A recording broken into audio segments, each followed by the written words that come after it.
बोलिए शंकर भगवान की जय, जगत जननी जगदम्बा की जय, भगवान श्री परशुराम की जय।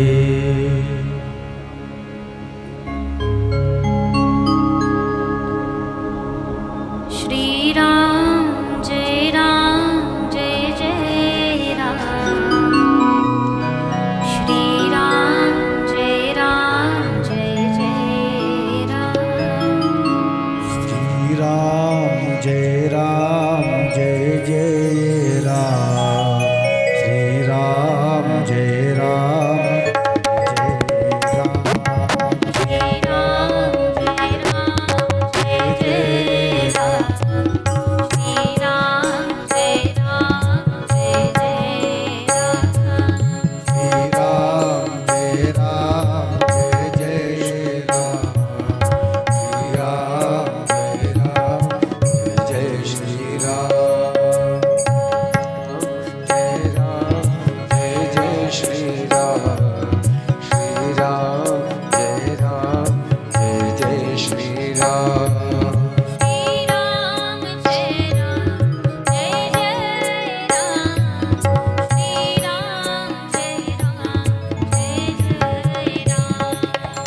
श्री राम जय जय राम। श्री राम जय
बोलिए शंकर भगवान की जय, परशुराम भगवान की जय, विष्णु भगवान की जय। हर हर महादेव महादेव, हर हर महादेव महादेव, हर हर महादेव। हरि ओम नमो पार्वती पते नमः महादेव नमः।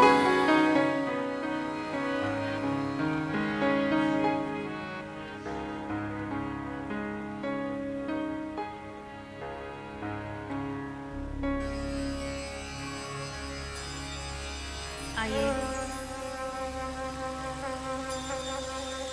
सर्वप्रथम भगवान विष्णु के जो छठवें अवतार हैं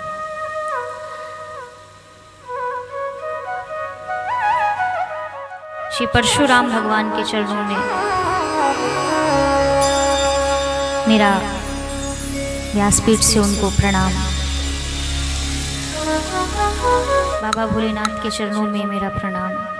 उनकी आदि शक्ति को व्यासपीठ से मेरा प्रणाम। आप सभी पधारे हुए भक्तों को व्यासपीठ से मेरा दंडवत प्रणाम।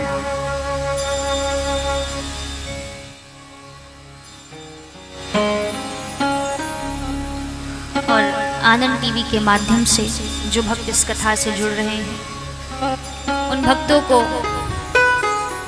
मेरा बारंबार प्रणाम। आज तृतीय दिवस है।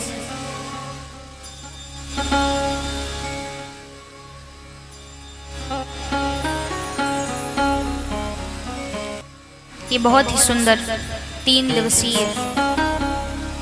परशुराम की कथा का आयोजित किया गया है। कल हम सभी ने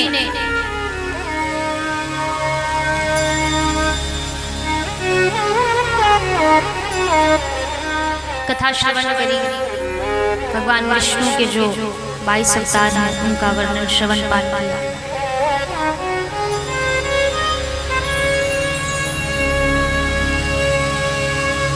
और आज हम भगवान श्री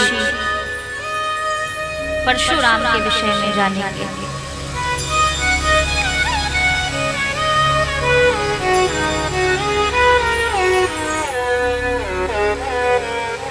इनका जन्म भृगुकुल में हुआ। महर्षि भृगु के वंश में भगवान विष्णु का अवतार हुआ परशुराम के। भगवान परशुराम का जन्म वैशाख मास शुक्ल पक्ष तृतीय के दिन रात्रि के प्रहर में हुआ। भगवान विष्णु भृगुकुल में पधारे। इनके पिता जमदग्नि जो कि जाति से ब्राह्मण हैं और जो माँ है रेणुका प्रसेनजित की जो पुत्री है वो जाति से क्षत्रिय है। इसीलिए भगवान परशुराम के शरीर में जो रक्त का संचार हो रहा है वो ब्राह्मण और क्षत्रिय दोनों का है।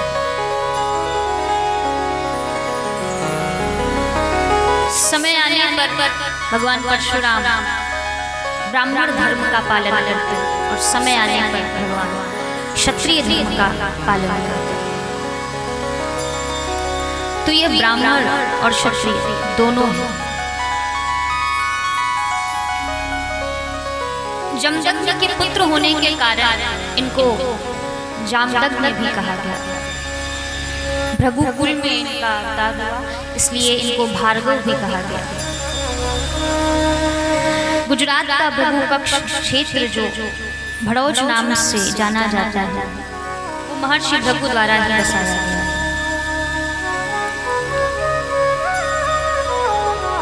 महर्षि भृगु का जन्म ब्रह्मलोक में हुआ। इनके पिता थे ब्रह्मा जी, इनकी माता थी वीरणी। ये दो भाई हैं। पहले भाई का नाम, बड़े भाई का नाम था अंगिरा, जिनसे बृहस्पति हुए।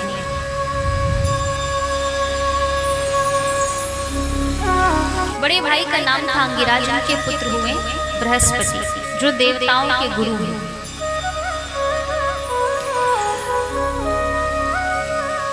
और महर्षि भृगु की दो पत्नियां हुई। दो पत्नियों का उल्लेख 8 ग्रंथों में मिलता है। पहली पत्नी जो दैत्यों का अधिपति था हिरण्याकश्यप, उसकी पुत्री दिव्या, जिनसे दो पुत्र हुए। पहला पुत्र शुक्राचार्य और दूसरा विश्वकर्मा। तो जो शुक्राचार्य थे वो दैत्यों के गुरु थे, जैसे देवताओं के जो गुरु थे, देवताओं के जो पुरोहित थे, वो बृहस्पति भगवान थे। और जो दैत्यों के गुरु थे वो शुक्राचार्य थे।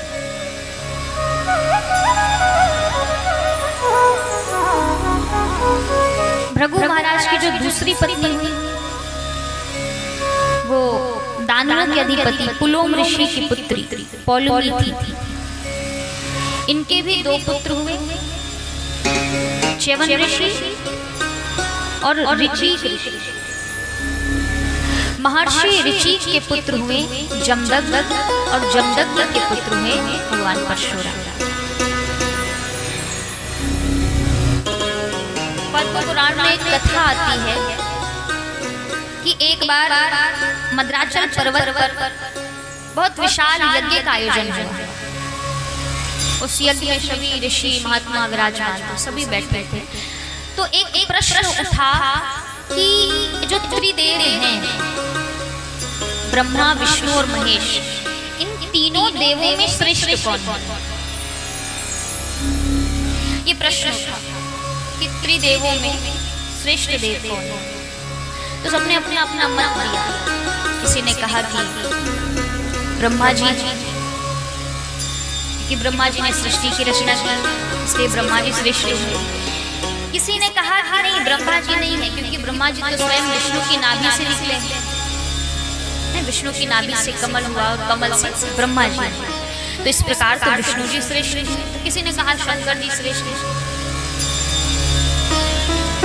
अब वहां पर महाराज मनु जी विराजमान। मनु जी ने कहा कि इसका परीक्षण करना चाहिए कि कौन श्रेष्ठ है। इसका तो परीक्षण होना चाहिए। तो भृगु महाराज से कहा कि आप तीनों देवों की परीक्षा लीजिए और पता करिए कि तीनों देवताओं में कौन श्रेष्ठ है। अब भृगु महाराज तीनों देवताओं की परीक्षा लेने के लिए निकले। सबसे पहले पहुंचे कैलाश। कैलाश पर पहुंचे बाबा भोलेनाथ अपनी पत्नी सती के साथ विहार कर रहे थे। द्वार पर भगवान शंकर के गण नंदी आदि रुद्रगण विराजमान थे। भृगु ऋषि जैसे ही पधारे तो नंदी ने उनको भीतर जाने से रोक दिया कि आप भीतर नहीं जा सकते। इस समय हमारे प्रभु अपनी पत्नी के साथ आए, आप भीतर नहीं जा सकते। अब भृगु महाराज मिलने की हट करने लगे कि नहीं, हमें अभी मिलना है। जब जिद करने लगे तो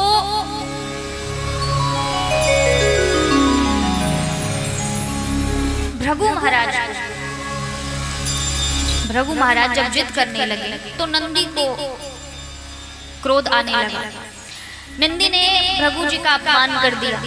जब अपमान किया तो भृगु महाराज को भी क्रोध आ गया। क्रोध आया तो भृगु महाराज ने भगवान शंकर को तमोगुणी घोषित कर दिया और लिंग में पूजित होने का श्राप दिया। इसके उपरांत भृगु ऋषि पहुंचे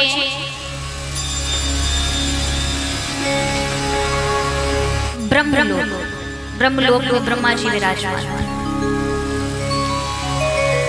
अपना दरबार लगाए हुए बैठे थे। आदि देवगण सभी बैठे थे विराजमान। भृगु जी पधारे।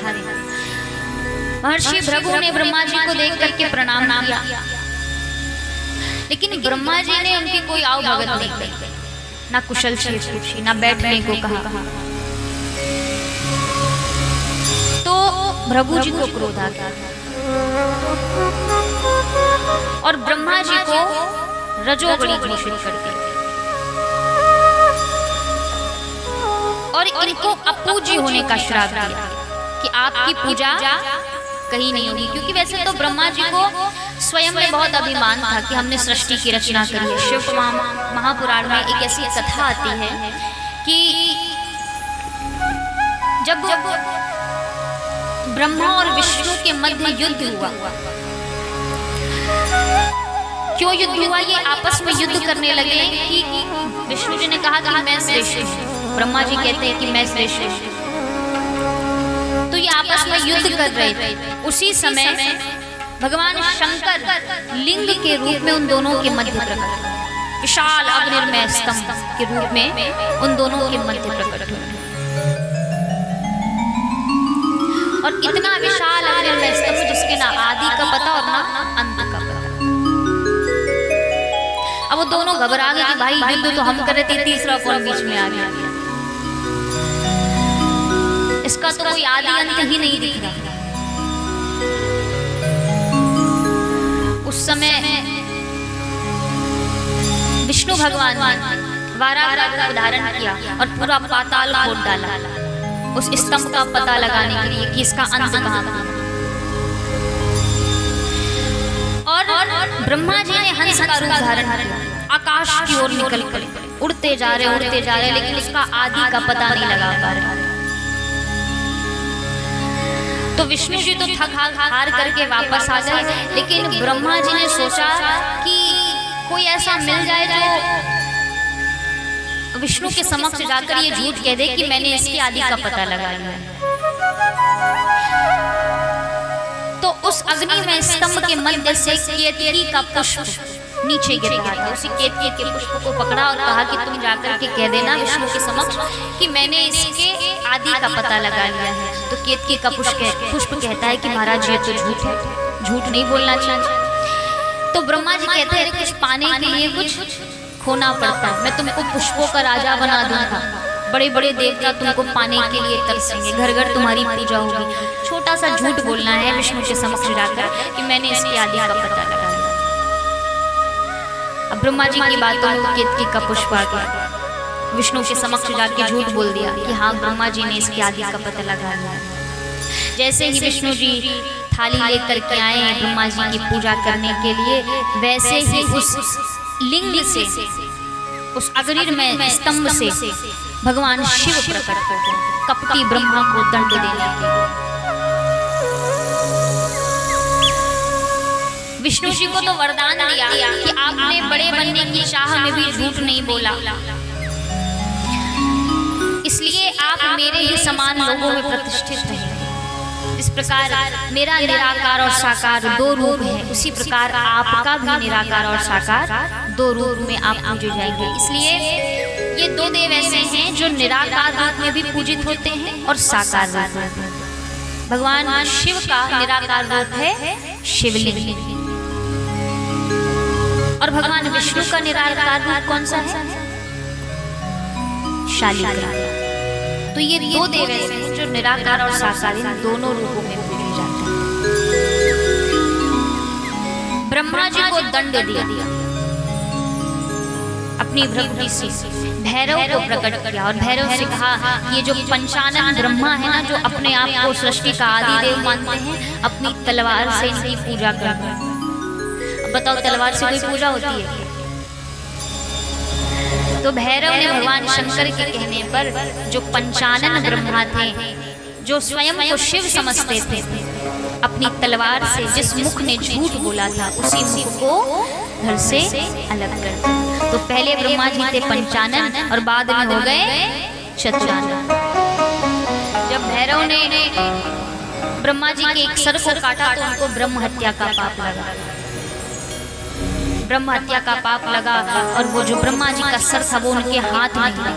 वो 3 लोग 14 भुवन घूमे, किंतु ब्रह्म हत्या से उनको मुक्ति कहीं नहीं मिली। किंतु जैसे ही वो काशी नगरी पहुंचे, अपनी स्वयं के द्वारा बसाई गई नगरी में जब पहुंचे, अविमुक्त क्षेत्र में पहुंचे, तो भगवान भैरव के हाथ से वो ब्रह्मा जी का जो सर था 5वां, वो धरती पर प्रवेश कर गया। और जो मृत्यु, जो ब्रह्म हत्या थी, वो हाहाकार करती हुई धरती में प्रवेश की।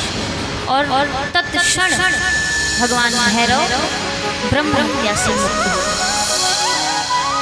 इसीलिए काशी को अविमुक्त क्षेत्र कहते हैं, मुक्ति का क्षेत्र कहते हैं। जिसको कहीं मुक्ति नहीं मिल रही उसको काशी में मुक्ति मिली। काशी में मरने वाले की मुक्ति निश्चित, चाहे कोई मरे। स्वयं शिव उसके कानों में तारक मंत्र का उपदेश करते हैं। उस समय में भगवान शिव ने ब्रह्मा जी को श्राप दिया था कि आपको बहुत पूजने का शौक है ना, बहुत श्रेष्ठ मानते हो स्वयं को, तो मैं आपको श्राप देता हूँ कि आज से आपकी पूजा कहीं नहीं। एक तो ये भगवान शिव ने श्राप दिया और दूसरा यहाँ पर भृगु जी ने श्राप दिया। तो आपने देखा होगा कि ब्रह्मा जी का मंदिर कहीं नहीं, लेकिन जब विष्णु जी ने प्रार्थना करी कि इन्होंने जो अपराध किया उसका दंड आपने पहले ही दे दिया है, बिन पर कृपा कर, तब भगवान शंकर कहते हैं कि ठीक है, वैसे तो इनकी पूजा कहीं नहीं, लेकिन इनके द्वारा जो बनाया गया तीर्थ पुष्कर, वहां पर इनकी पूजा की जाएगी और यज्ञ आदि जब होंगे तो वहां पर इनकी पूजा की जाएगी। तो इस प्रकार ब्रह्मा जी का मंदिर कहीं नहीं देखने को मिला। ऐसा माना जाता है कि ब्रह्मा जी के मंदिर की जो स्थापना करता है वो उसके जीवन में उच्चाटन हो जाता है भक्ति का, उसको मुक्ति प्राप्त होती है। तो ये 2 कारण थे जिससे ब्रह्मा जी को श्राप मिला था अपूज्य होने का, कि आप कहीं पूजित नहीं हुए। तो महर्षि भृगु ने ब्रह्मा जी को रजोगुणी घोषित कर दिया और वहां से निकल पड़े विष्णु लोक।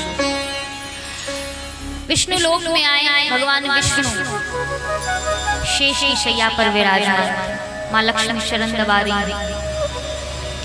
भृगु महर्षि ने देखा कि ऐसे शांत महापुरुष को अगर क्रोध दिलाना, अगर इनकी परीक्षा लेनी है तो इनको पहले क्रोध दिलाना पड़ेगा।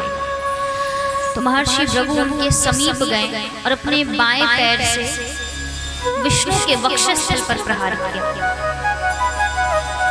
जैसे वक्षस्थल पर प्रहार किया तो विष्णु जी तो कुछ नहीं बोले, किंतु जो उनकी प्रिया है, जो शरण दबा रही थी मां लक्ष्मी, वो कुपित हुई थी महर्षि भृगु के ऐसे अनिष्ट आचरण को देख करके। महर्षि भृगु ने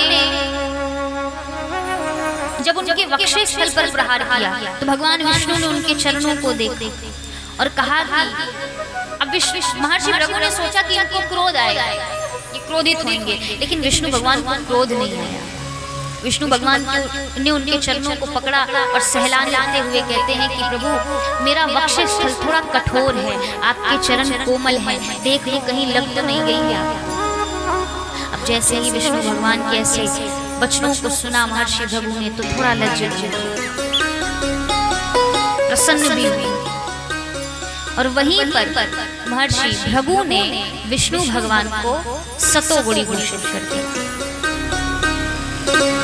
कि ये श्रेष्ठ है, त्रिदेवों में ये ही श्रेष्ठ है।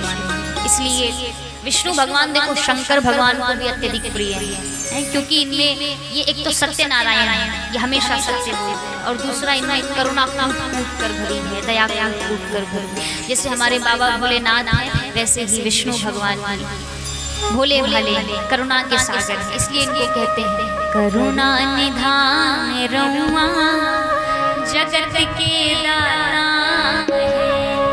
करुणा जगत के दाता है। करुणा निधान रउआ जगत के दाता है। जगत के दाता है। श्री भगवान रउआ जगत के दाता है। श्री भगवान रउआ जगत के दाता है। करुणा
भक्त विदुर घर गए, भक्त विदुर घर गए, भक्त विदुर घर गए, प्रेम से सगवे खैली, प्रेम से सगवे खैली, प्रेम से सगवे खैली, प्रेम से सगवे खैली। छोड़ के भगवान रवा जय हो। जगत के दाता है, छोड़ के भगवान रघुवा जगत के दाता है, के भगवान रवा जगत के दाता है। करुणा निधान रवा जगत के दाता है, करुणा निधान रघुवा जगत के दाता है। मीठी मीठी तालियों की सेवा करते हुए सब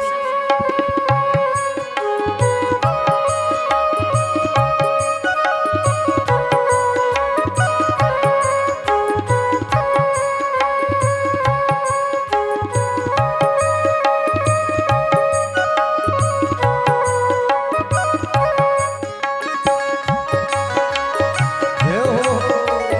बोलिए अपने स्वामी भगवान की।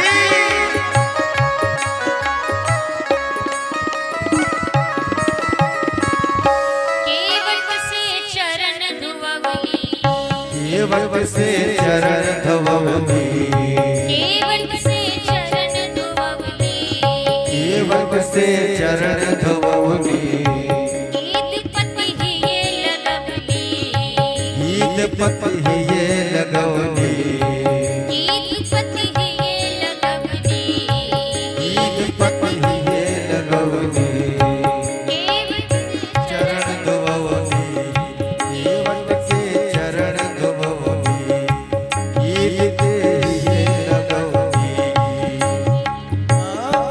जाने जहान रघुवा जगत के दाता है, जाने जहान रघुवा जगत के दाता है, करुणा निधान रघुवा जगत के दाता है, करुणा निधान रघुवा जगत के दाता है। भगवान रघुवा जगत के दाता है, करुणा निधान रघुवा जगत के दाता है, जगत के दाता है, जगत के दाता है, जगत के दाता है। बोलिए परशुराम भगवान की।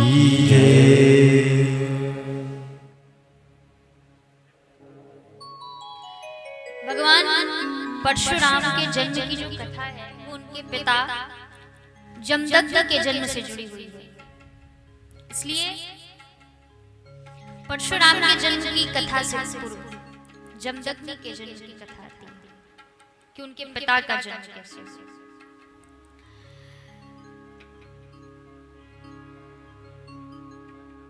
कान्यकुब्ज क्षेत्र में गाधी नामक एक राजा है। कान्यकुब्ज यानी कन्नौज। गाधी नामक एक राजा है, उनके कोई संतान नहीं थी। वो अपनी पत्नी के साथ वन में गए, उन्होंने तपस्या की। तो वहां पर उनको एक कन्या रत्न की प्राप्ति हुई जिसका नाम उन्होंने रखा सत्यवती। सत्यवती अत्यंत रूपवान गुणवान थी। एक बार भृगुनंदन ऋषिक महर्षि ऋषिक ने, जो भृगु के पुत्र हैं, महर्षि ऋषिक ने सत्यवती को देखा तो देख करके ये विचार आया कि इनको मैं पत्नी रूप में स्वीकार करूं। सत्यवती के पिता गादी के पास गए और विवाह का प्रस्ताव रखा कि मैं आपके पुत्र से विवाह करना चाहता हूं। विवाह का प्रस्ताव रखा तो महाराज गादी ने विचार किया कि मेरी पुत्री भले ही वन में जन्मी है, प्रकृति की गोद में पली बड़ी है, किंतु है तो वो एक क्षत्रिय राजकन्या। उसको सारी राजसी सुविधाएं चाहिए, उसको भोग विलास चाहिए, तो क्या ये ऋषि उसको दे पाएंगे? तो गादी ने कहा कि ठीक है, मैं अपनी पुत्री आपको दे दूंगा, लेकिन मेरी एक शर्त है। क्या? कि 1000 घोड़े सफेद रंग के, लेकिन जिनके एक कान काले रंग के, 1000 घोड़े मुझे चाहिए, मुझे शुक्ल रूप में दिए जाए, तो मैं अपनी पुत्री का विवाह आपसे कर दूंगा। महर्षि ऋषिक ने वरुण भगवान से 1000 घोड़े लिए, वैसे ही घोड़े जैसे उनको चाहिए थे, सफेद घोड़े जिनका एक कान काले रंग का है, और ला करके महाराज गादी को दे दिए। तो राजा गादी प्रसन्न हुए और अपनी पुत्री ऋषिक महात्मा को दे दिए। तो ऋषि का विवाह हुआ सत्यवती के साथ। जब ऋषि के पिता भृगु ने सुना कि मेरे पुत्र का विवाह हुआ है और सत्यवती के साथ हुआ है, जो अत्यंत रूपवान है, अत्यंत गुणवान है। देखो, किसी से संबंध बनाओ ना तो उसकी सुंदरता पर मत जाओ, क्योंकि सुंदरता बहुत अधिक दिन तक अच्छी नहीं लगती है ना, बहुत दिन तक रहती भी नहीं। उसके गुणों पर भी वैसे मत जाओ, क्योंकि गुण भी बहुत ज्यादा दिनों तक आपको आकर्षित नहीं कर सकते। उसके व्यक्तित्व पर जाओ, उसके व्यवहार पर जाओ कि उसका व्यवहार कैसा है, क्योंकि व्यवहार ही है जो जीवन भर समान भाव रहता है, एक जैसा रहता है। जो हमारा व्यक्तित्व है वो समान रहता है, हमेशा जीवन पर रहता है। गुण बहुत ज्यादा दिन तक आकर्षित नहीं करता, सुंदरता बहुत ज्यादा दिन तक नहीं रहती। तो ऐसा व्यक्तित्व होना चाहिए, ऐसा व्यवहार होना चाहिए कि आपसे जो मिले, आपको जो देखे, वो एक बार तो विचार करे हृदय में, कैसे कलयुग में ऐसा व्यक्तित्व रखने वाला व्यक्ति मुझे मिला है।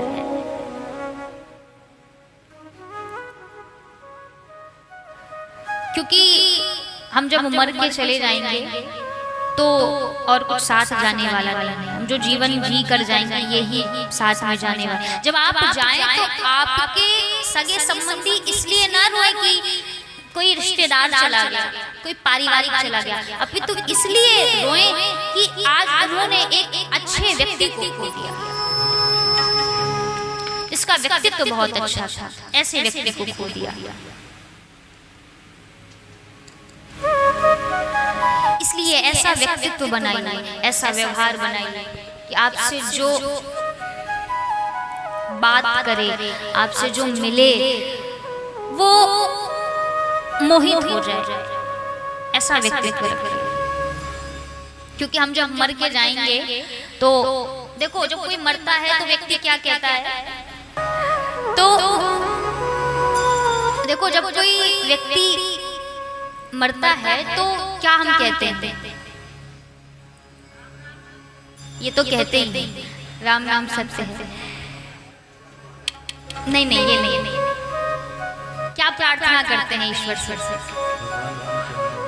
उसकी आत्मा को शांति दे। ये थोड़ी कहते हैं कि वहां पर जाकर भी बढ़िया 4 व्हीलर गाड़ी बनवा दो, उसको बंगला दे दो, बढ़िया मखमल का बिस्तर लगवा दो। ये कहते हैं क्या कहते हैं कि भगवान इसकी आत्मा को शांति दे। क्यों? क्योंकि हम जानते हैं कि ये सारी सुख सुविधाएं तो इसको यहाँ भी मिल रही थी, लेकिन अगर किसी चीज से वो वंचित था तो वो थी शांति।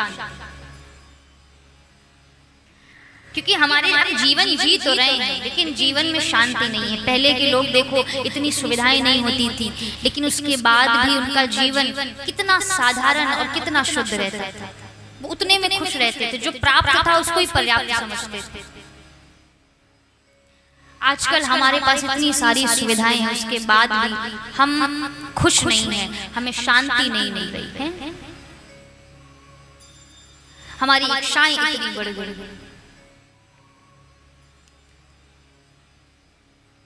तो जब कोई मरता है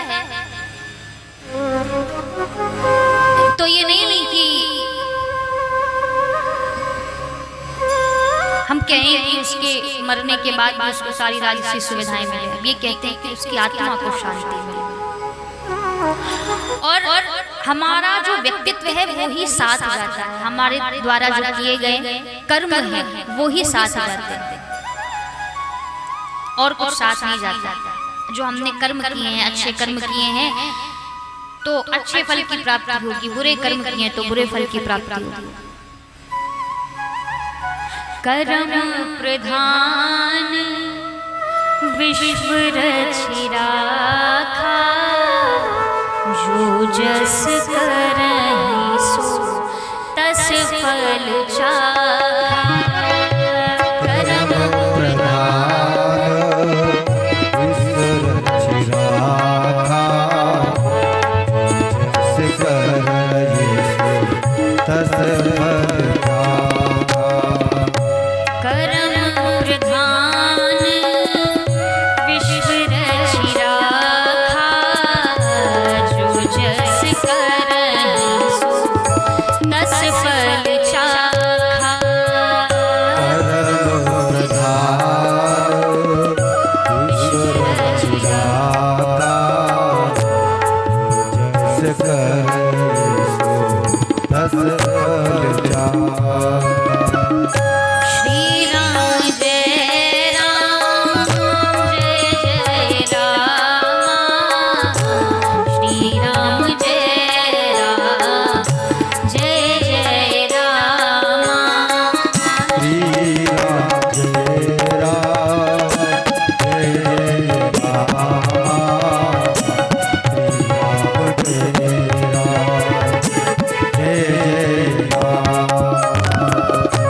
श्री राम जय राम, जय जय राम, श्री राम जय राम, जय जय राम, श्री राम जय राम, जय जय राम, श्री राम जय राम, जय जय राम। मंगल भवन मंगल बिहारी, प्रभु सुत दशरथ अजिर बिहारी। मंगल भवानी अमंगल हारी, प्रभु सुत दशरथ अजिर बिहारी। तो कर्म प्रधान, हम जैसा कर्म करेंगे हमको वैसे ही फल की प्राप्ति होगी।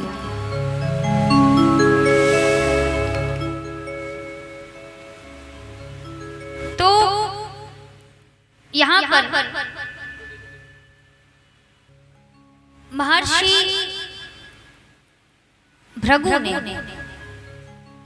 जब देखा कि जो मेरी पुत्र वधू है वो अत्यंत गुणवान है, व्यक्तित्व अच्छा है, व्यवहार अच्छा है, चरित्र अच्छा है, तो प्रसन्न हुए और कहा कि वर मांगो, मैं आपको कुछ वर देना चाहता हूँ। तो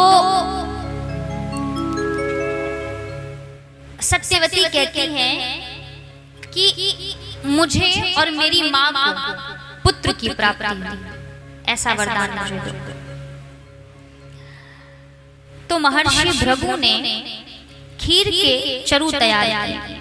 एक चरु में उन्होंने श्रेष्ठ क्षत्रिय की उत्पत्ति के लिए संपूर्ण ऐश्वर्य, पराक्रम, बल और शूरता का आरोपण किया तथा दूसरे चरु में श्रेष्ठ ब्राह्मण की उत्पत्ति के लिए ज्ञान, शांति, तितिक्षा आदि गुणों का समावेश किया और ला करके सत्यवती को दिया।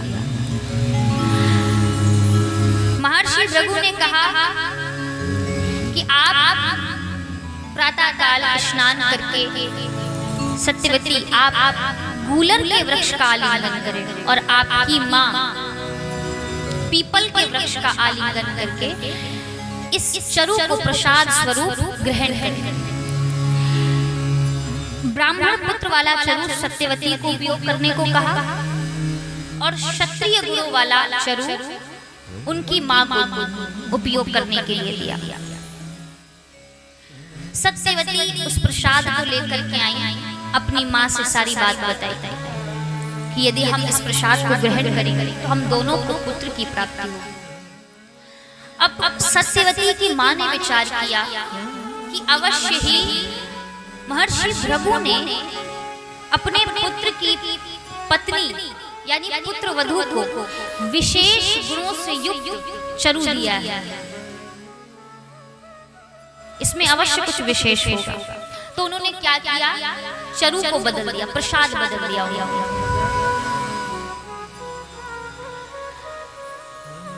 जो सत्यवती के लिए प्रसाद था वो उनकी मां ने ग्रहण कर लिया और जो मां का प्रसाद था वो सत्यवती को उन्होंने दे दिया।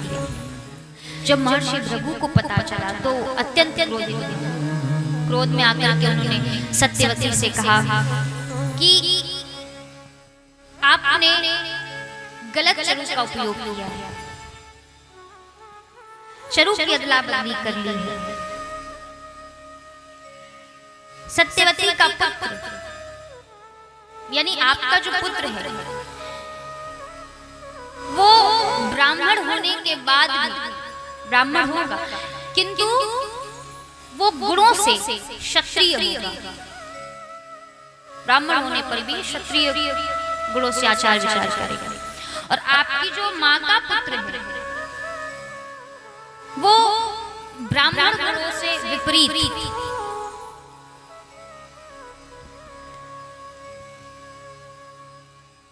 ब्राह्मण गुणों से विपरीत क्षत्रिय गुणों से विपरीत ब्राह्मण गुणों का आचरण करने वाला होगा। सत्यवती से कहा कि आपका जो पुत्र है वो ब्राह्मण होने पर भी क्षत्रिय गुणों वाला होगा और आपकी जो मां का पुत्र होगा वो क्षत्रिय होने पर भी ब्राह्मणों के गुणों का आचार विचार करने वाला होगा।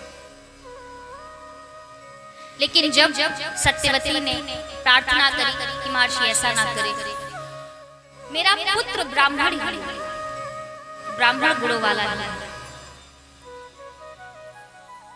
पौत्र भले ही क्षत्रिय गुणों वाला मिल जाए लेकिन पुत्र ब्राह्मण। तब महर्षि भृगु कहते हैं ठीक है, आपके पुत्र ब्राह्मण ही होंगे लेकिन आपका जो पौत्र होगा वो क्षत्रिय गुण वाला होगा। तो सत्यवती के जो पुत्र हुए वो हुए जमदग्नि और जमदग्नि के पुत्र हुए महर्षि परशुराम, भगवान परशुराम। सत्यवती की भूल के कारण भगवान परशुराम जाति से तो ब्राह्मण थे किंतु कर्म जो थे उनके वो क्षत्रियों वाले थे। और जो उनकी माता के पुत्र हुए वो हुए विश्वरथ, जो जाति से क्षत्रिय थे लेकिन उनके जो कर्म थे वो ब्राह्मणों के समान थे, इसलिए आगे चलकर के वो हुए विश्वामित्र।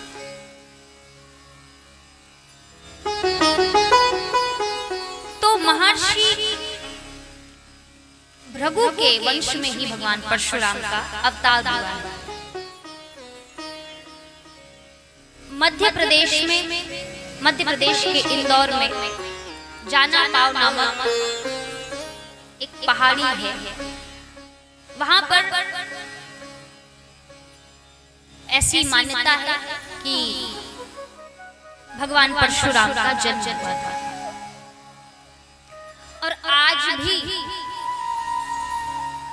परशुराम की चिरंजीवी इसलिए आज भी परशुराम सशरीर कलयुग में विराजमान है।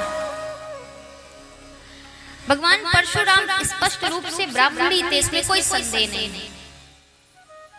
कर्म से क्षत्रिय थे और हमारे भारत में कर्म ही प्रधान, कर्म प्रधान विश्व रची राखा, तो कर्म प्रधान है। इसलिए ये कहना गलत नहीं होगा कि भगवान परशुराम ब्राह्मण होने के साथ साथ क्षत्रिय भी थे।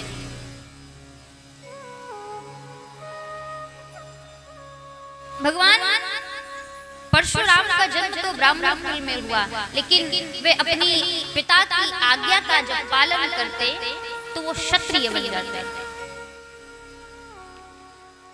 पितामह भीष्म, द्रोणाचार्य, कर्ण जैसे महारथियों को जब वो शिक्षा प्रदान करते तो वो पुनः ब्राह्मण धर्म का पालन करते। और वही जब सहस्त्र अर्जुन से युद्ध करते, उनके साथियों से युद्ध करते, आताताई है वंशियों का नाश करते, तो वो पुनः क्षत्रिय बन जाते। और आगे चलकर कलयुग में जब भगवान कल्कि का अवतार होगा, उस समय में भगवान परशुराम कल्कि के आचार्य गुरु बनकर के उनको जब दीक्षा प्रदान करेंगे तो वो पुनः ब्राह्मण धर्म का पालन करेंगे।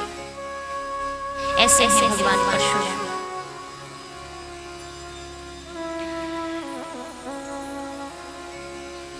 परशुराम ने अपने जीवन चरित्र से हम सनातनियों को एक संदेश दिया है। उनके चरित्र से, उनके व्यक्तित्व से हमें ये सीखना चाहिए कि समाज को आपके जिस कर्म की जब आवश्यकता पड़े उस समय उस कर्म की ओर अग्रसर हो जाना चाहिए। जाति से कोई श्रेष्ठ नहीं होता, धर्म से कोई श्रेष्ठ नहीं होता। व्यक्ति अपने कर्म से श्रेष्ठ होता है। जब हम मर करके जाएंगे ना तो वहां पर हमारी जाति नहीं पूछी जाएगी, हमारे कर्म पूछे जाएंगे कि आपने कौन से कर्म किए हैं। वहां पर जाति का लेखा जोखा नहीं होता, वहां पर कर्म का लेखा जोखा। तो भगवान परशुराम के चरित्र से हमको ये सीखना चाहिए कि समाज को जब जिस कर्म की आवश्यकता हो हमको उसी कर्म की ओर अग्रसर होना चाहिए, वही कर्म को धारण कर लेना चाहिए। हिंदू समाज के कुछ शख्सों ने हिंदू समाज में फूट डालने के कारण कुछ ऐसी फूट डाल रखी है। पहले तो हिंदुओं पर जाति व्यवस्था थोपी, फिर हिंदू धर्म ग्रंथों को अलग प्रकार से लोगों के सामने प्रस्तुत किया, अलग प्रकार से देवी देवताओं की व्याख्या की। भगवान परशुराम को ब्राह्मण बताते हुए ब्राह्मणों को क्षत्रियों के विरुद्ध खड़ा कर दिया। और भगवान परशुराम ने जिनका संहार किया, जिन आताताइयों का नाश किया, उनको क्षत्रिय बताते हुए क्षत्रियों को ब्राह्मणों के विरुद्ध खड़ा किया। किंतु ध्यान रखिएगा कि भगवान परशुराम 1% भी क्षत्रिय विरोधी नहीं, 1% भी नहीं। उन्होंने किसी भी क्षत्रिय का नाश नहीं किया। उन्होंने किसका नाश किया, किसका विरोध किया? जिसने मानवता का और जिसने शांति का विरोध किया, उसका विरोध किया भगवान परशुराम। क्योंकि महापुरुष का तो अवतार ही इसीलिए होता है ना कि पृथ्वी से अधर्म घटे, धर्म की वृद्धि हुई।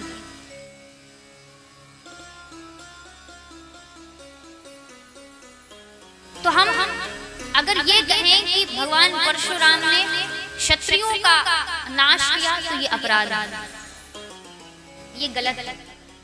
महाभारत के युद्ध में जब अर्जुन युद्ध कर रहे थे तो उनके जो सामने युद्ध के लिए खड़े थे वो भी तो क्षत्रिय थे, क्षत्रिय ही तो लड़ रहे थे। अब हम क्या अर्जुन को और पांडवों को उन क्षत्रियों का हत्यारा मानते हैं? हत्यारा मानते हैं? नहीं मानते। भगवान कृष्ण ने अर्जुन को युद्ध के लिए प्रेरित किया, क्या भगवान कृष्ण को उन कौरवों का हत्यारा मानते हैं?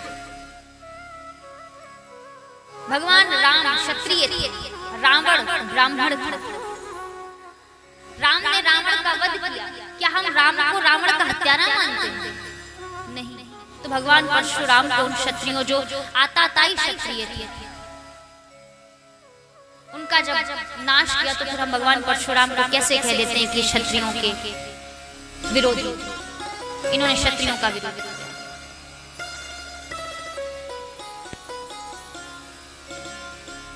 उन्होंने है वंश के क्षत्रियों का विरोध किया, जो अधर्मी थे, जो पापी थे, जो अत्याचारी थे।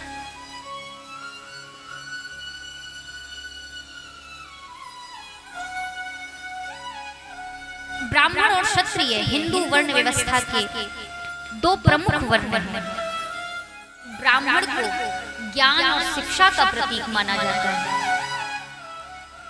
और क्षत्रिय को शासक और योद्धा के रूप में माना जाता है।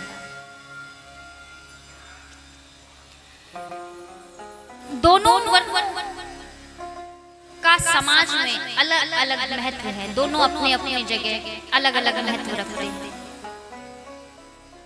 ब्राह्मण और क्षत्रिय दोनों एक दूसरे के पूरक हैं, दोनों एक दूसरे के बिना अधूरे हैं, दोनों ही एक ही सिक्के के पहलू हैं, एक ही सिक्के के दो पहलू हैं, ब्राह्मण और क्षत्रिय। ब्राह्मण क्षत्रियों को ज्ञान देते हैं, उनका मार्गदर्शन करते हैं और क्षत्रिय ब्राह्मणों की रक्षा करते हैं और समाज की रक्षा करते हैं।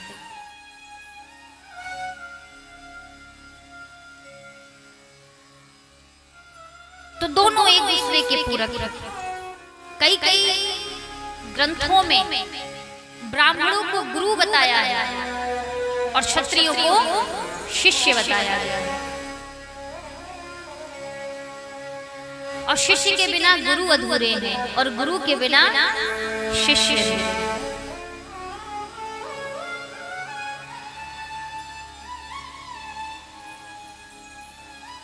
एक भीतर के ज्ञान की ओर अग्रसर है यानी ब्राह्मण, और दूसरा बाहर संसार के संचालन में अग्रसर है जो योद्धा है, जो शासक। तो भगवान परशुराम क्षत्रियों के विरोधी नहीं थे।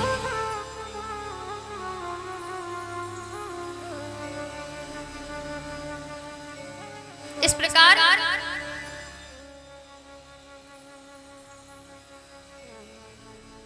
जमदग्नि के पुत्र हुए भगवान परशुराम, मातृ पितृभक्त थे। और महाराज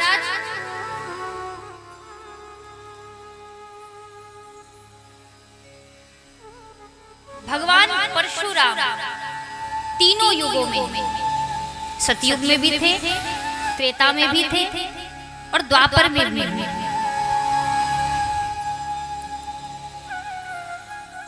तो ऐसे भगवान परशुराम को हम सभी प्रणाम करते हैं, जो चिरंजीवी अवतार है भगवान विष्णु।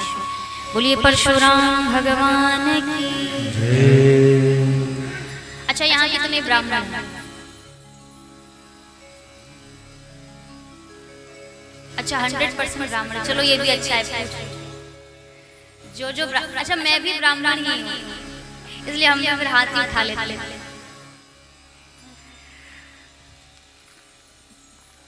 तो ब्राह्मणों में जो पूजनीय हैं वो हैं परशुराम। हम ब्राह्मणों की आन बान शान है भगवान परशुराम।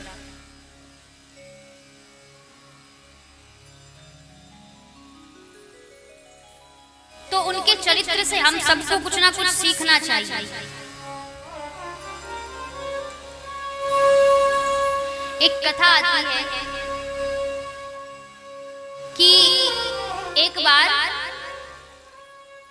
परशुराम भगवान की जो मां है रेणुका, वो जल लेने के लिए गई। जल लेने के लिए गई, वहां पर चित्ररथ अपनी पत्नियों के साथ विहार कर रहा था, जल क्रीड़ा कर रहा था। अब रेणुका जल भरने गई, लेकिन वो चित्ररथ की उस जल क्रीड़ा को देखने में इतनी विलीन हो गई कि वो भूल गई कि हम जल लेने आए हैं।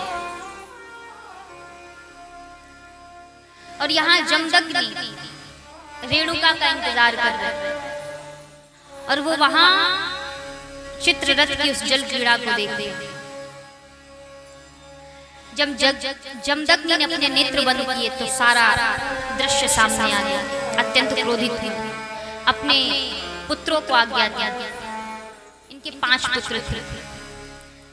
पुत्रों को आज्ञा दी कि जाओ रेणुका की हत्या कर दो।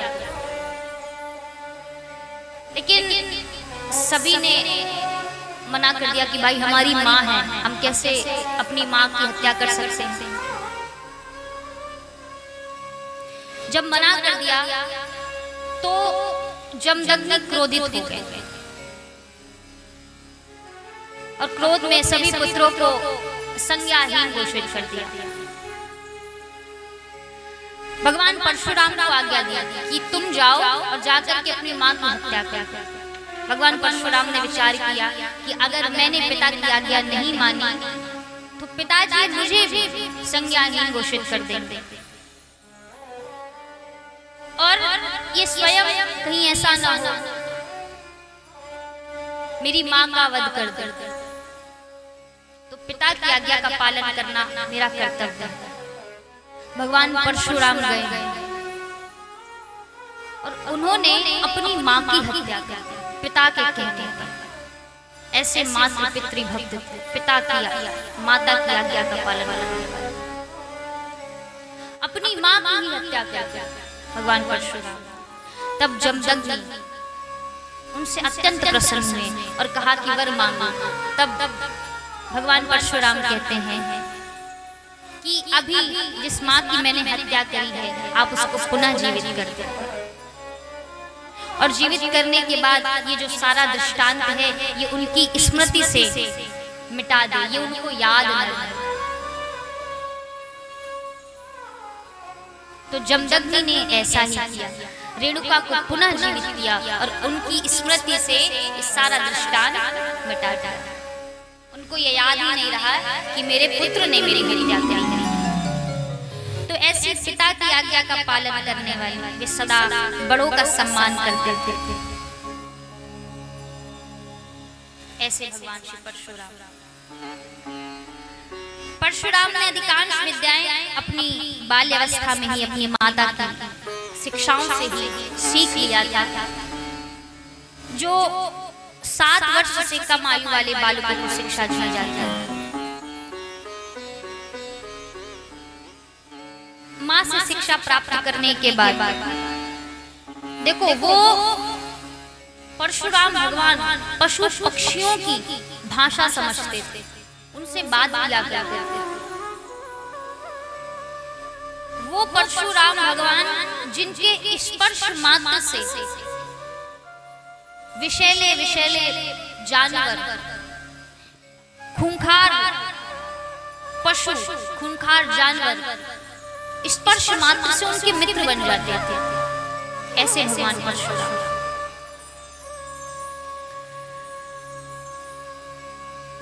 तो प्रथम शिक्षा भगवान परशुराम को उनकी मां ने प्रदान किया, और हम सभी कहते हैं कि बालक की जो पहली गुरु होती है वो कौन होती है? उसकी मां होती है। शुरुआत के जो बालक के 5 वर्ष होते हैं, 5 साल जो होते हैं, उसमें उसकी माँ ही गुरु होती है। उसके बाद आगे के जो होते हैं समय, फिर वो जब विद्यालय जाता है तो वहां पर उसको जो गुरु मिलते हैं वो उनको शिक्षा प्रदान करते हैं, लेकिन जो पहली गुरु होती है उसकी माँ होती है। तो प्रथम गुरु माँ हुई, यानी रेणुका। रेणुका से प्राथमिक शिक्षा उन्होंने प्राप्त किया। इसके बाद भगवान परशुराम ने अपने कुल गुरु चायमार से शिक्षा प्राप्त की। तदुपरांत वो महर्षि ऋचिक के गुरुकुल में गए। वहां पर उन्होंने महर्षि ऋचिक से शिक्षाएं प्राप्त की, विद्याएं प्राप्त की। महर्षि ऋचिक ने ही उनको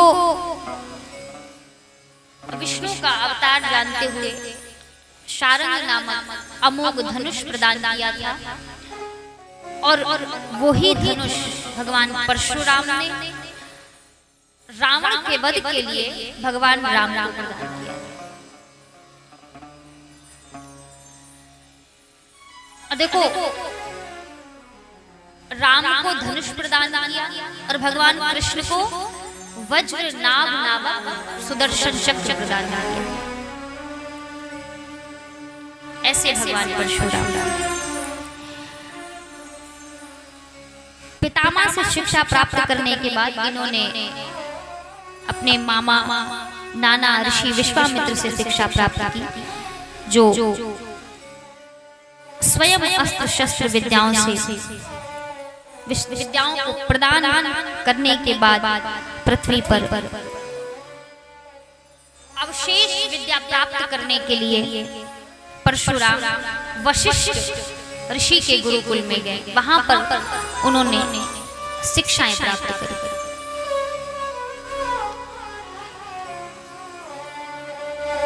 गुरु वशिष्ठ से शिक्षा प्राप्त करने के बाद भगवान परशुराम ने गुरु वशिष्ठ से पूछा कि गुरुदेव, क्या कोई अभी भी भूलोक में ऐसी विद्या रह गई है जो मैंने अभी प्राप्त न की? तो गुरु वशिष्ठ कहते हैं कि पुत्र, भूलोक में अब अन्य कोई ऐसी विद्या नहीं रह गई जो आपने प्राप्त न करी। सारी विद्याएं आपको प्राप्त हो चुकी हैं। हाँ, भगवान शंकर के पास अभी कुछ ऐसी विद्याएं हैं जो आपने नहीं प्राप्त की।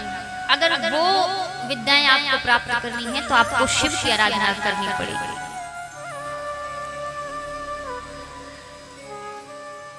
अब ऐसा विचार करके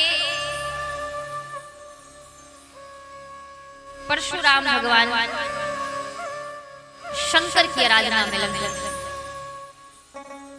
कैलाश पर पहुंचे, भगवान शंकर की आराधना कर रहे हैं। देखो, भगवान परशुराम का नाम पहले राम था, राम ही नाम था इनका, लेकिन भगवान शिव के द्वारा इनको परशु प्राप्त हुआ, इसलिए इनका नाम पड़ा परशुराम।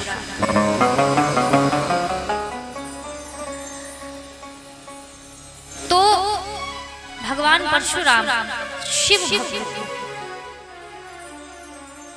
और देखो, जिसके जीवन में कलह है उसको शिव की भक्ति अपने जीवन में धारण करनी चाहिए। जो अपने जीवन में कल्याण चाहता है उसको शिव की भक्ति करनी चाहिए, क्योंकि शिव और शक्ति इन दोनों से ही ये पूरा जगत व्याप्त है। व्याप्तेन शिव शक्तयोश्च बोधका, ये पूरा जगत शिव और शक्ति दोनों से ही व्याप्त है। जितने अध्यात्म के हम साधन देखते हैं, ये सारे अध्यात्म के साधन शिव और शक्ति की ही देन। ये जितने श्रीमद् भागवत, रामायण, मंत्र, तंत्र, यंत्र, ये सब जितने अध्यात्म के साधन हैं, ये सब कुछ शिव और शक्ति की देन।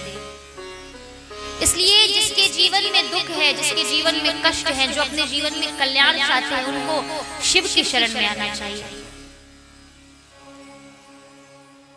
कल्याणं करोति इति शंकरा, सबका कल्याण करने के लिए बैठे हैं। ऐसे हैं देवादिदेव महादेव।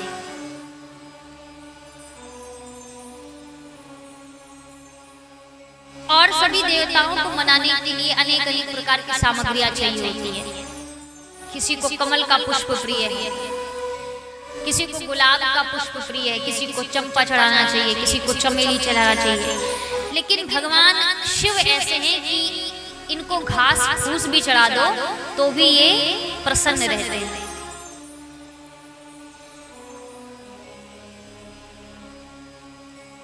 और देवताओं को मनाने के लिए आपको अच्छे अच्छे मंत्र आने चाहिए।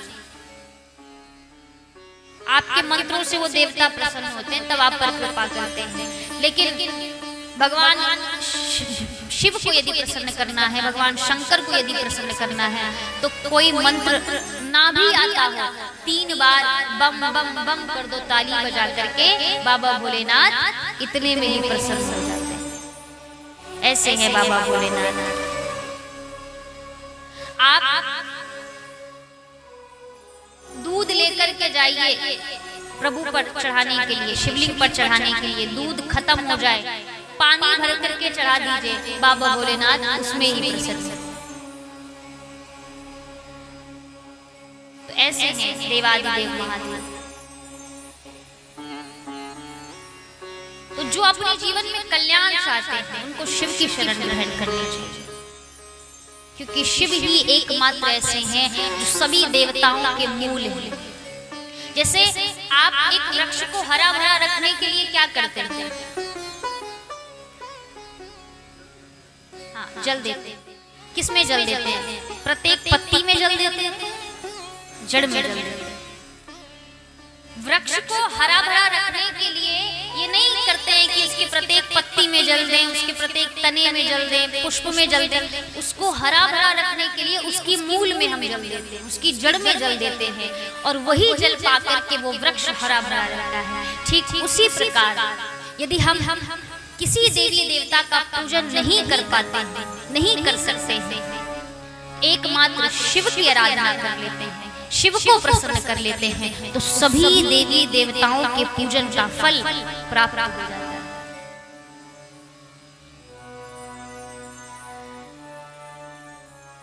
ऐसे हैं भगवान शिव। और कोई ऐसे देवी देवता नहीं है जिसका एकमात्र पूजन करने से सभी देवी देवता का पूजन हो जाता है। एकमात्र शिव ही ऐसे हैं जिनका अकेले पूजन करने से समस्त देवी देवताओं का पूजन हो जाता है।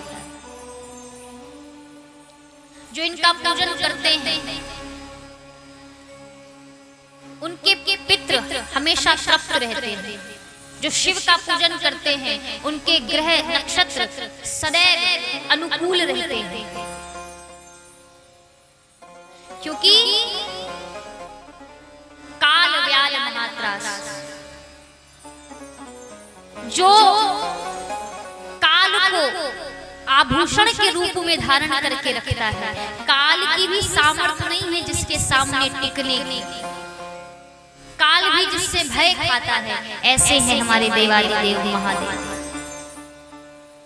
उनके कंठ में जो सर्प है वो किसका प्रतीक है जानते हैं?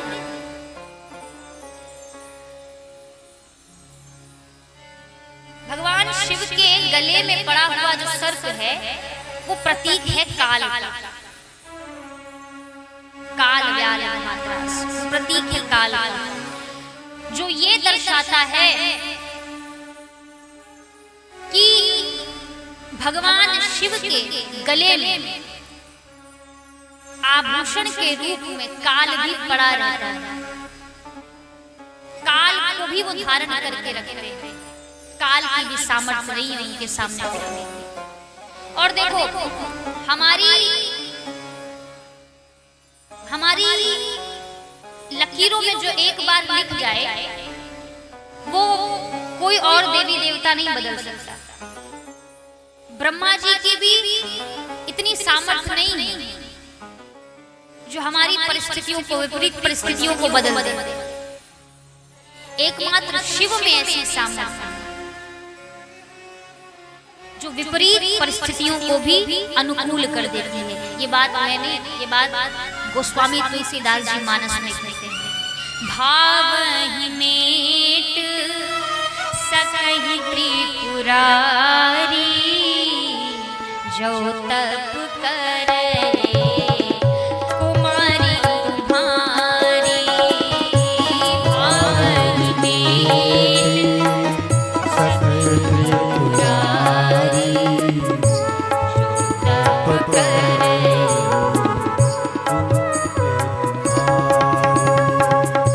भाव ही मेट सकहि त्रिपुरारी जो तप करे कुमारी तुम्हारी। भाव मेरे सकहि त्रिपुरारी तप करे कुमारी भाव ही मेट सकहि त्रिपुरारी। भाव ही मेरे सकहि त्रिपुरारी जो तप करहि कुमारी तुम्हारी। जो तप करहि कुमारी तुम्हारी। श्री राम जय राम जय जय राम। श्री राम जय राम जय जय राम।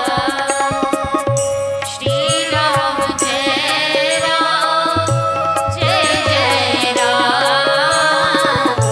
श्री राम जय राम जय जय जय राम जय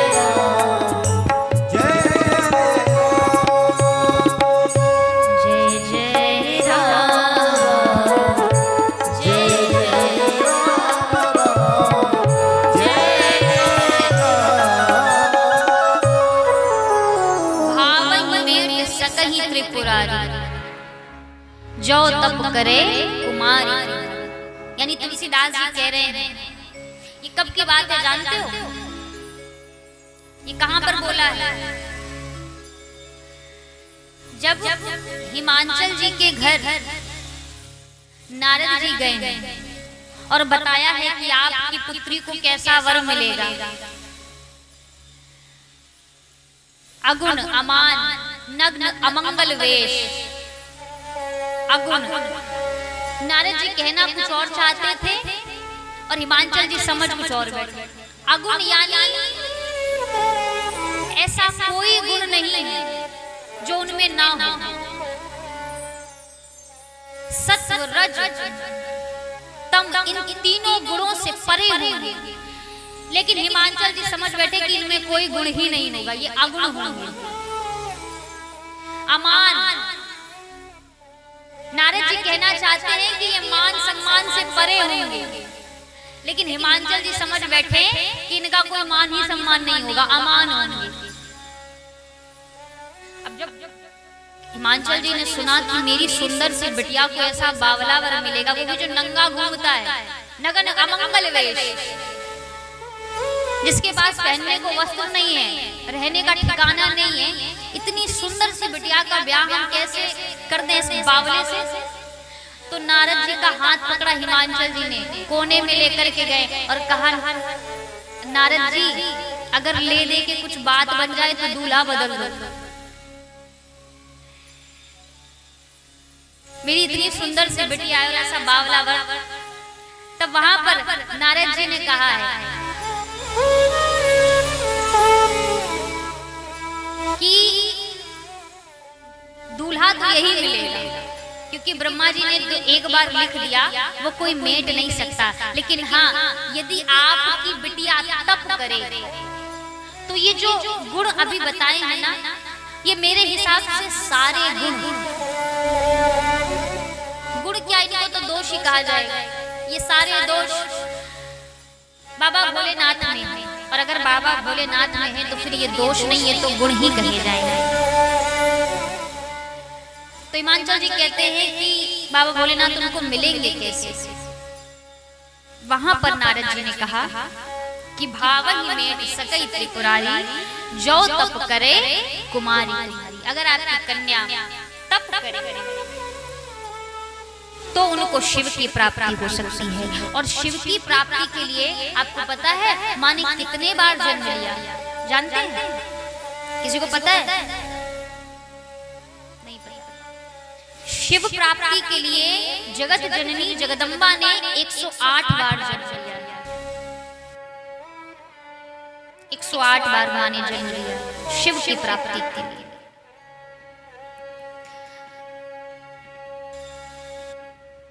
तो शिव ही ऐसे हैं जो हमारे जीवन को, देखो आप विष्णु भक्त हो, अच्छी बात है।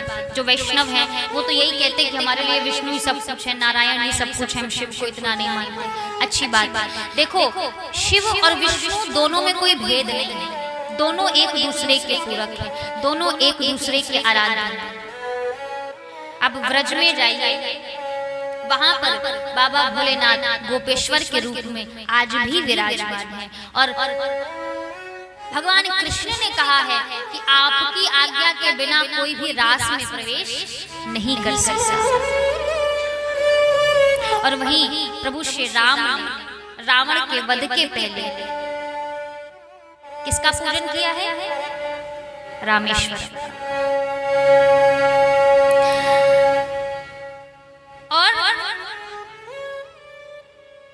जो विष्णु के जिस सर्प पर सोते हैं शेषनाग, और भगवान शिव के गले में जो सर्प है उसका नाम है वासुकी। ये दोनों भाई, ये दोनों ही भाई हैं।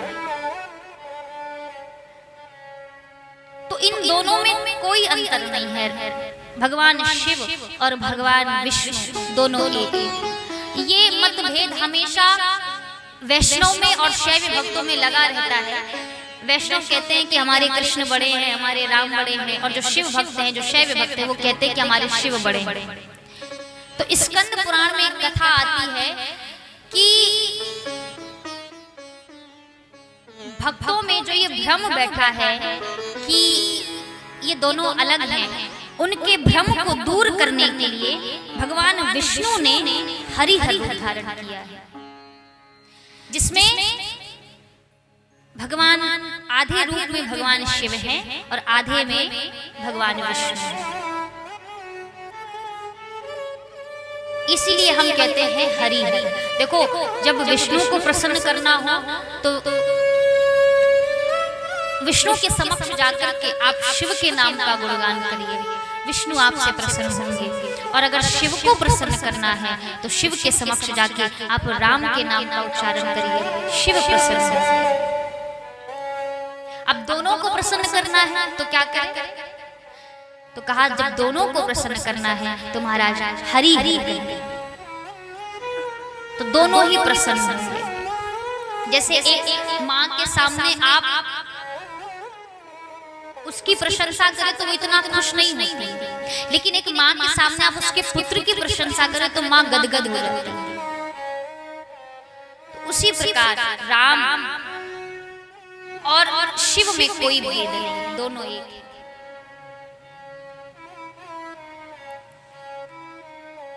और भगवान परशुराम भगवान शंकर के भी भक्त हैं और भगवान विष्णु के अवतार हैं। तो आइए हम सभी भगवान शंकर का ध्यान करते हुए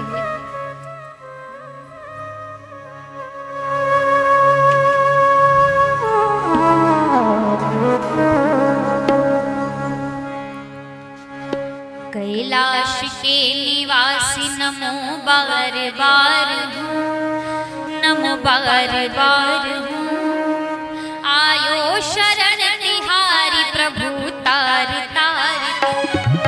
कैलाश के निवासी नमो बार बार नमो बार बार शरण तिहारी भोला कैलाश के निवासी नमो बार बार नमो बार बार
राधा कुबेर है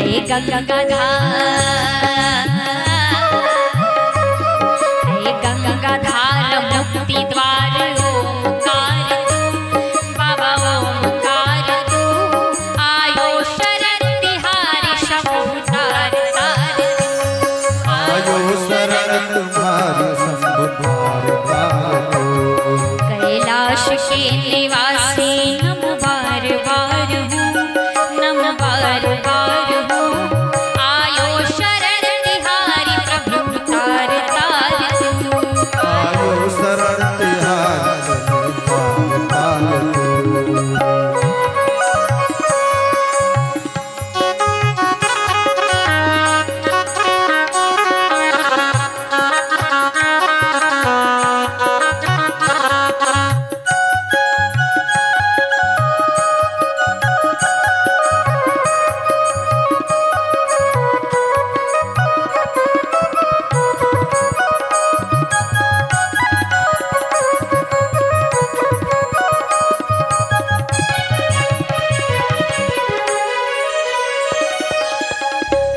भक्तों को कभी शिव ने निराश ना किया निराश ना किया कभी निराश ना किया भक्तों को कभी शिव ने निराश ना किया कभी निराश ना किया कभी निराश ना किया मांगा जिन्हीं जो चाहा वरदान दे दिया मांगा जिन्हीं जो चाहा वरदान दे दिया भक्तों को कभी शिव ने निराश ना किया मांगा जिन्हीं जो चाहा वरदान दे दिया मांगा जिन्हीं जो चाहा वरदान दे दिया बड़ा है तेरा दायरा बड़ा दातार तू बड़ा है तेरा दायरा बड़ा दातार तू बड़ा है तेरा दायरा बड़ा दातार तू बड़ा है तेरा दायरा बड़ा दातार तू आयो शरण तिहारी प्रभु तार तार तू आयो शरण तिहारी तार तार तू कैलाश के निवासी नमो बार बार हूँ नमो बार बार हूँ आयो शरण तिहारी प्रभु तार तार आयो शरण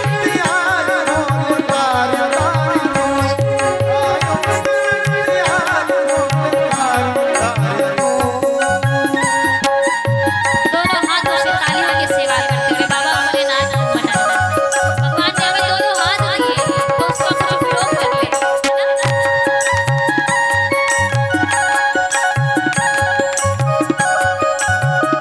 बोलिए शंकर भगवान की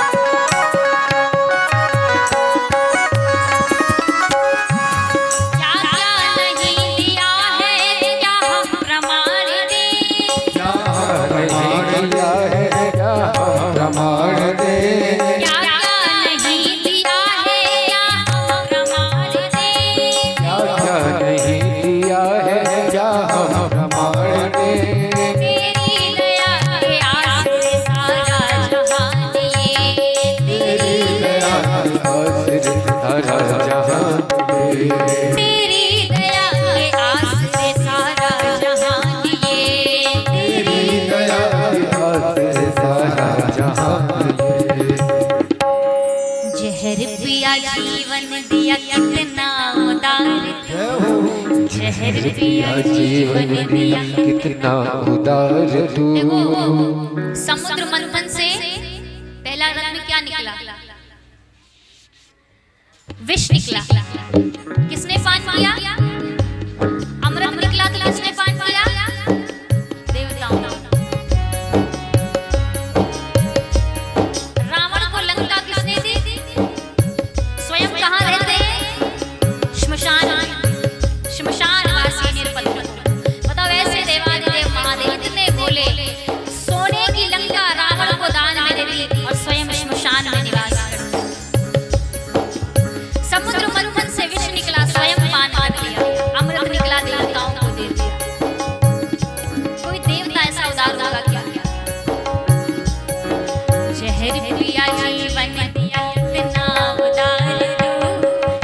उदार तू।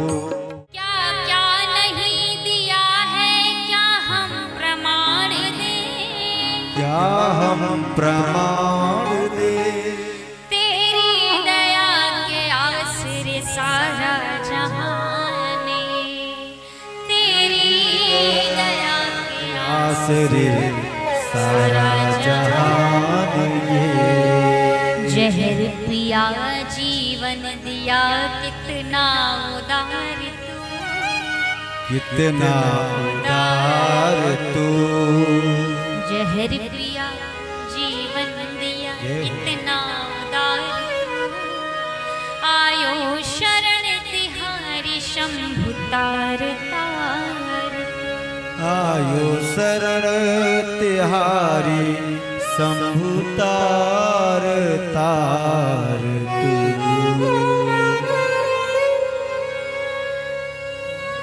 बोलिए शंकर भगवान की। महाराज इनके जैसा भोला भाला देव कोई दूसरा नहीं। और जैसे ये खुद है ना भोले भाले, वैसे ही इनको लोग भी पसंद आते हैं भोले भाले। लेकिन आज के समय में जो भोला भाला है उसको क्या कहते हैं, लोग जानते हैं? उसको कहते हैं कि ये मूर्ख है। आज के समय में अगर कोई भोला है, कोई भाला है, तो उसको कहते हैं कि ये मूर्ख है। लेकिन हमारे भोले बाबा को भोले भाले ही लोग पसंद हैं, ज्यादा चालाक और चापटर लोग उनको पसंद नहीं आते। तो ज्यादा चालाकी और होशियारी करोगे ना तो जहां हो वहीं के वहीं रह जाओगे। क्योंकि अगर खुश हैं तो भोले, और अगर गुस्से में आ जाएं तो भाले, दोनों रूप हैं भगवान के। बाबा भोलेनाथ तांडव भी दो स्थिति में करते हैं, एक तो जब बहुत आनंदित होते हैं और दूसरा जब क्रोध में होते हैं, तो फिर प्रलय ही है।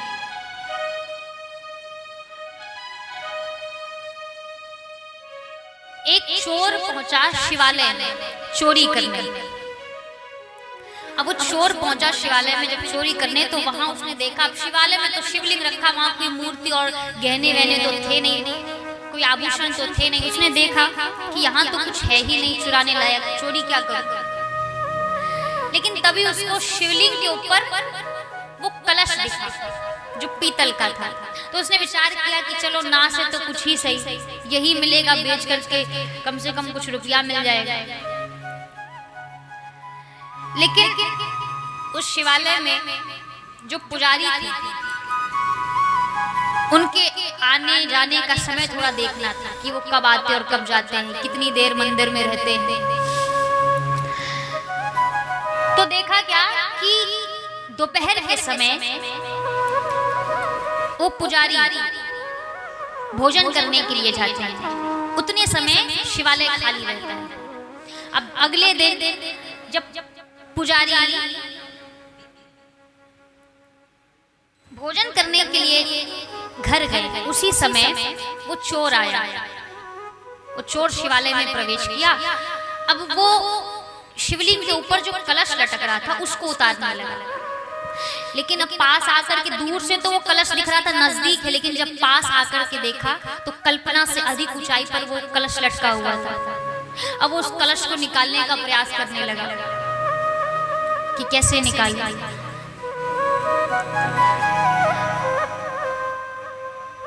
बहुत प्रयास किया। जब वो कलश उतार नहीं पाया तो वो शिवलिंग के सामने खड़ा हुआ। उसने शिवलिंग को प्रणाम किया और कहा, प्रभु अब क्षमा करना, कोई दूसरा उपाय बचा नहीं। और ऐसा कहते हुए उसने अपना पैर शिवलिंग के ऊपर ही रख दिया और उस कलश को उतारने लगा। उतने में ही पंडित जी आ गए, अरे चोर चोर चोर, पकड़ो चोर चोर। और इधर बाबा भोलेनाथ एक हाथ में डमरू, एक हाथ में त्रिशूल लेकर के प्रकट हो गए। जैसे ही पुजारी जी ने बाबा भोलेनाथ को देखा, दंडवत प्रणाम किया, बोले आज मेरी भक्ति सफल हो गई, मेरी सेवा सफल हो गई, मैंने बड़े भक्ति भाव से आपका पूजन किया है, इतने दिनों बाद आपने आज मुझे दर्शन दिया है। तो बाबा भोलेनाथ कहते, अरे पंडित जी हम आपके लिए नहीं आए हैं। हमारे लिए नहीं आए हैं मतलब? बोले हम तो इस चोर के लिए आए हैं। आपने आज तक हमें क्या चढ़ाया? दूध चढ़ाया, दही चढ़ाया, जल चढ़ाया, पुष्प इत्यादि चढ़ाया। इसने तो स्वयं को हम पर चढ़ा दिया। तो हम आपके लिए नहीं आए। और वो चोर बेचारा डर रहा है कि इन पंडित जी से तो बच जाएंगे, लेकिन जो धनुष लेकर के, त्रिशूल लेकर के जो खड़े हैं, डमरू लेकर के खड़े, इनसे कौन हमें बचाएगा?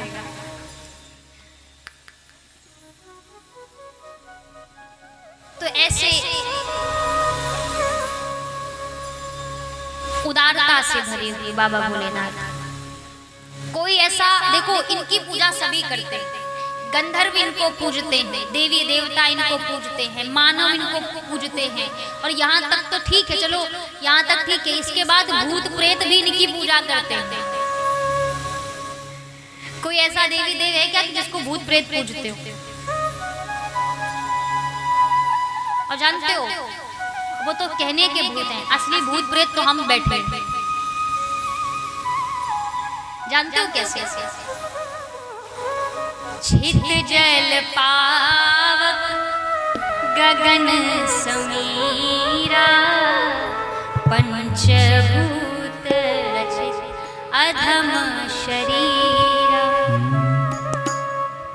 इन 5 तत्वों से मिलकर के बनाए ये पंचभूत। हमारे भीतर जल तत्व है, वायु तत्व है, अग्नि तत्व है, आकाश तत्व है और पृथ्वी तत्व है। तो इन पंच तत्वों से मिलकर के हमारा ये जो पंचभूत है, ये शरीर बना है। और इस पंचभूत का जो स्वामी है वो महाभूत है। वो कौन है? बाबा भोलेनाथ। बाबा भोलेनाथ इसीलिए तो शमशान में वास करते हैं। और अपने शरीर पर देखो, मरने के बाद कोई हमें स्वीकार नहीं करेगा। लोग हमको जला करके आएंगे, फूंक करके आएंगे और आकर के तुरंत स्नान करेंगे। है एक व्यक्ति, किसी के घर में मृत्यु हो गई, तो वो अर्थी लेकर के जा रहे थे, बोलते जा रहे थे राम नाम सत्य है, राम नाम सत्य है। पतली सी गली थी, पीछे से एक स्कूटर में सवार होकर के एक व्यक्ति आया और बोला, हटो हमको जल्दी जाना है, हटो हमको जल्दी जाना है। और वो बेचारे परेशान, क्योंकि उनके घर का ही गया। वो कहते जा रहे हैं राम नाम सत्य है, राम नाम सत्य है। वो फिर बोला पीछे से, अरे हटो जल्दी हमको जाना है। तो उन चारों में से एक बोला, इनको उतार करके आपको लाद ले। नहीं, आपको अगर ज्यादा जल्दी जाना है तो उनको उतार के आपको लाद ले, आपको पहले भेज दे। किसी ने बहुत सुंदर बात कही है, आराम की तलब है तो एक काम कर। आराम की तलब है तो एक काम कर, आ राम की शरण में और राम राम कर। हमारे शरीर में जितने अंग हैं, ये प्रत्येक अंग 2 अक्षर के। कान 2 अक्षर, आंख 2 अक्षर, मुख 2 अक्षर, बाल 2 अक्षर, पैर 2 अक्षर, हाथ 2 अक्षर, पेट 2 अक्षर। तो प्रत्येक अंग हमारे शरीर में 2 अक्षर के हैं। और देखो, काम भी 2 अक्षर का होता है, काम भी 2 अक्षर का, राम भी 2 अक्षर का। इस 2 अक्षर के शरीर से हम यदि 2 अक्षर के राम का नाम लें तो हमारा कल्याण है। लेकिन हम क्या करते हैं, 2 अक्षर राम के पीछे ना भाग करके 2 अक्षर काम के पीछे भागते हैं।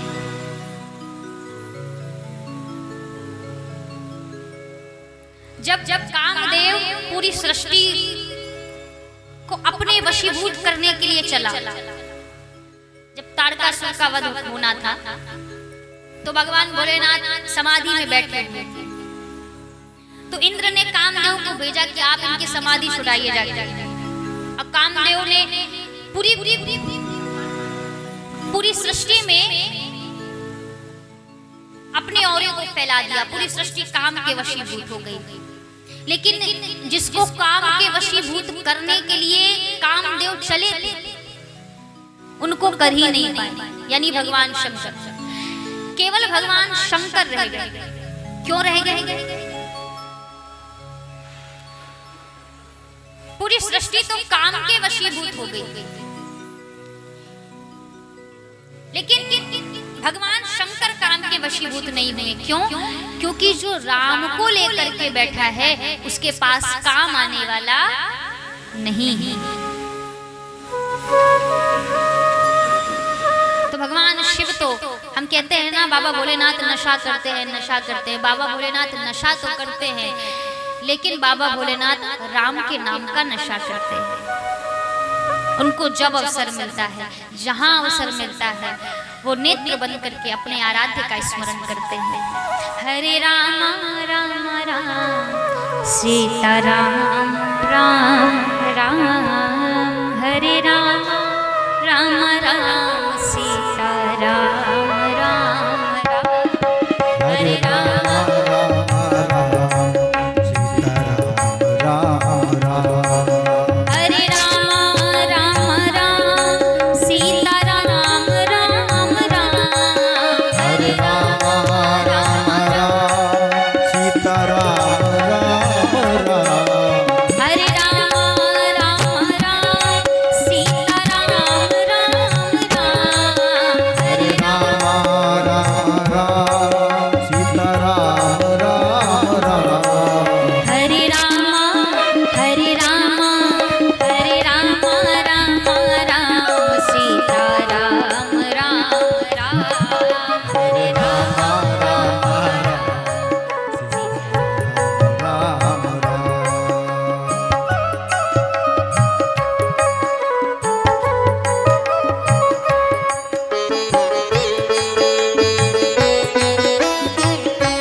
ब्रह्मा जी के चारों वेदों से यह नाम निकलता है।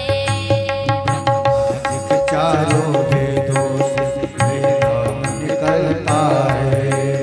ब्रह्मा जी के चारों वेदों से यह नाम निकलता है। ब्रह्मा जी के चारों वेदों से ये नाम निकलता है। शिव जी के मानस मंदिर में दीपक सा जलता है। शिव जी के मानस मंदिर में ये दीपक जलता है। शिव जी के मानस मंदिर में दीपक सा जलता है। शिव जी के मानस मंदिर में दीपक सा जलता है। नारद जी की वीणा से बजता यह सुंदर नाम। नारद जी की वीणा से बजता है सुंदर नाम। नारद जी की वीणा से बजता यह सुंदर नाम। नारद जी की वीणा से बजता ये सुंदर नाम। हरे रामा जय हो। हरे रामा जय हो। हरे रामा राम राम सीता राम राम राम,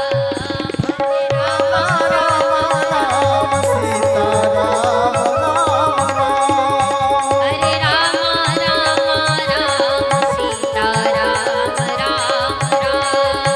हरे रामा राम राम सीता राम राम राम, हरे राम राम सीता राम राम राम। सीता राम राम राम, सीता राम राम राम। सीता राम राम राम, सीता राम राम राम। सीता राम राम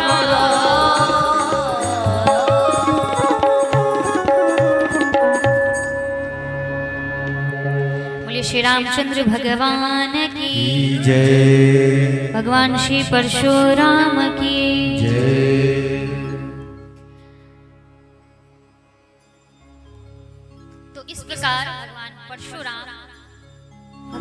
शिव के भी भक्त हैं। तो जो विद्याएं शेष रह गई उनको प्राप्त करने के लिए भगवान परशुराम कैलाश पर पहुंचे। वहां पर भगवान शंकर से उन्होंने कुछ विद्याएं प्राप्त करी। अब विद्या प्राप्ति के दौरान एक बार भगवान शंकर ने ये विचार किया कि मैं सबकी परीक्षा लूं, अपने शिष्यों की परीक्षा लूं, देखूं तो कि अपने धर्म के प्रति कितने दृढ़ हैं, इनके भीतर धर्म के प्रति कितनी निष्ठा है, इनका परीक्षण इनका करना चाहिए।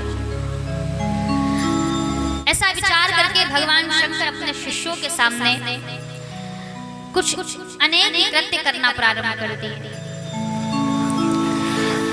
अब जब सब वो कृत्य जब सबने देखा कि भगवान शिव ऐसा कृत्य कर रहे हैं, तो सभी शिष्य संकोचवश शांत रह गए, कुछ बोले नहीं। लेकिन भगवान परशुराम से देखा नहीं गया। उन्होंने अपने परशु को उठाया और अपने परशु से भगवान शंकर के सिर पर प्रहार कर दिया। अपने फरसे से भगवान के सिर पर प्रहार किया भगवान शंकर के, जिसके कारण भगवान शंकर के सिर पर चोट आ गई, जिसे भगवान शिव ने हमेशा के लिए अपने सिर पर धारण कर लिया। और तब से भगवान शिव खंड परशु कहलाए।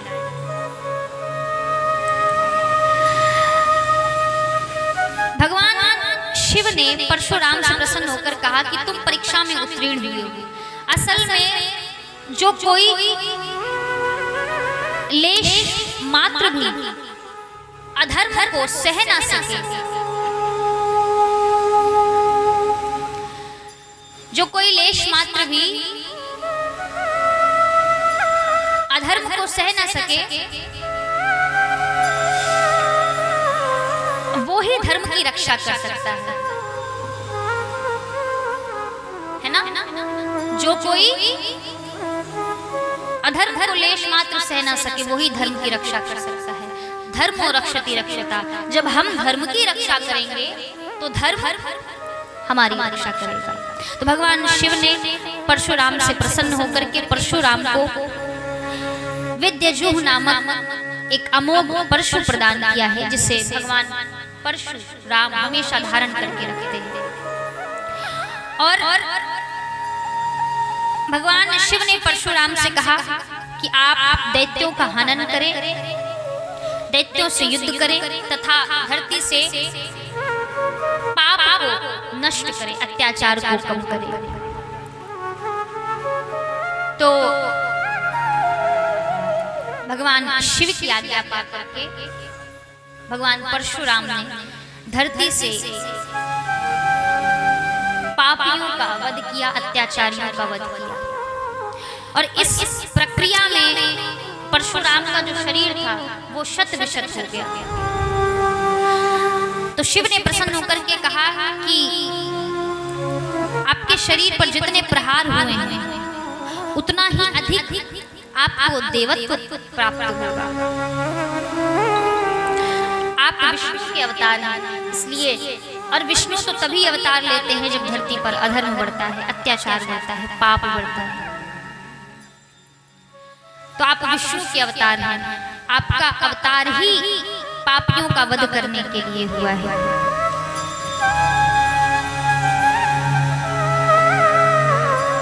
इस प्रकार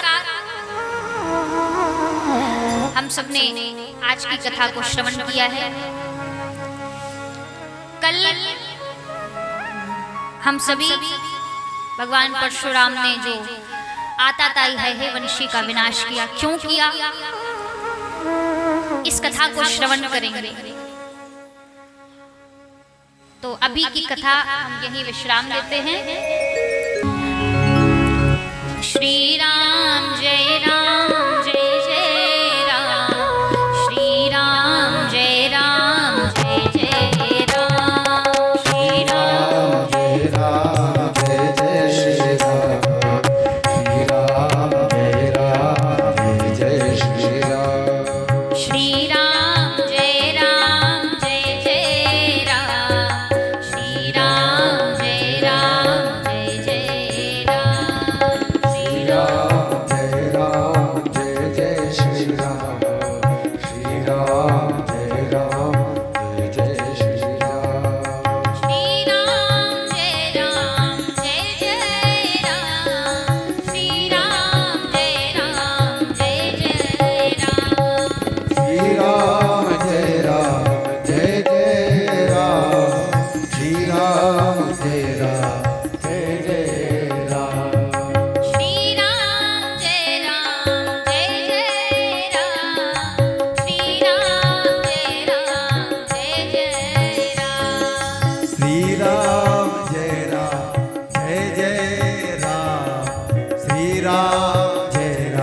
श्री परशुराम भगवान की जय शंकर भगवान की जय जगत जननी जगदम्बा की जय विष्णु भगवान की जय श्री गौ माता की जय भारत माता की जय हर हर महादेव हर हर महादेव हर हर महादेव